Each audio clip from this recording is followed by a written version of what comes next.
আমাদের দেশে নানা কারণে নানা সময় নানা রকম প্রাকৃতিক দুর্যোগ দেখা যায়। তার মধ্যে একটি প্রাকৃতিক দুর্যোগ হলো বন্যা। আমাদের সুজলা সুফলা শস্য শ্যামলা বাংলাদেশে প্রতি বছরই বন্যার উপদ্রব লক্ষ্য করা যায়। বন্ধুরা, আমাদের আজকের এপিসোডে বন্যা কী কারণে হয় বা হতে পারে সেটি নিয়েই আলোচনা করব। এর আগে চ্যানেলটিকে সাবস্ক্রাইব করে পাশে থাকা বেল আইকনটিতে ক্লিক করে দিন।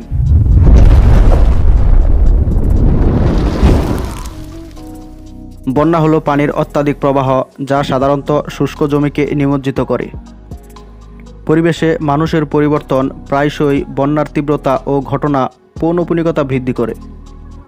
উদাহরণস্বরূপ, ভূমি ব্যবহারের পরিবর্তন, যেমন বন উজাড় ও জলাভূমি অপসারণ, পানিপথের গতিপথের পরিবর্তন বা বন্যা নিয়ন্ত্রণ, যেমন নদীর তীরের বাঁধ, এবং বৃহত্তর পরিবেশগত সমস্যা, যেমন জলবায়ু পরিবর্তন ও সমুদ্রপৃষ্ঠের উচ্চতা বৃদ্ধি। বিশেষ করে জলবায়ু পরিবর্তনের বর্ধিত বৃষ্টিপাত এবং চরম আবহাওয়ার ঘটনা বন্যার অন্যান্য কারণের তীব্রতা বাড়ায়, ফলে আরও তীব্র বন্যা হয় এবং বন্যার ঝুঁকি বেড়ে যায়। নদী, হ্রদ বা সমুদ্রের মতো জলাশয়গুলি থেকে প্রচুর পরিমাণে পানি প্রবাহিত হওয়ার কারণে বন্যা দেখা দিতে পারে।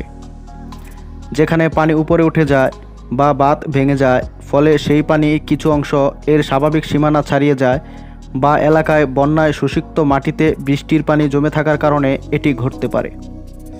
যদিও একটি হ্রদ বা পানির অন্যান্য অংশের আকার বৃষ্টিপাত এবং তুষার গলে ঋতুগত পরিবর্তনের সাথে পরিবর্তিত হবে, তবে আকারের এই পরিবর্তনগুলি উল্লেখযোগ্য হিসেবে বিবেচিত হবে না যদি না এগুলি সম্পত্তি বা গৃহপালিত প্রাণীকে ডুবিয়ে দেয়।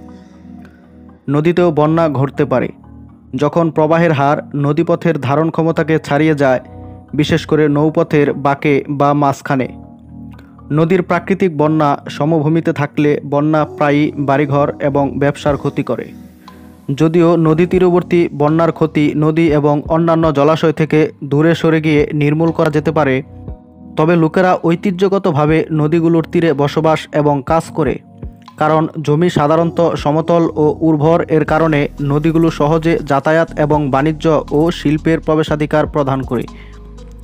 বন্যার ফলে সম্পত্তির ক্ষতি ছাড়াও গৌণ পরিণতির দিকে নিয়ে যেতে পারে, যেমন বাসিন্দাদের দীর্ঘমেয়াদী স্থানচ্যুতি এবং মশা দ্বারা সংক্রামিত পানিবাহিত রোগ এবং ভেক্টর বার্ন রোগের বর্ধিত বিস্তার করে।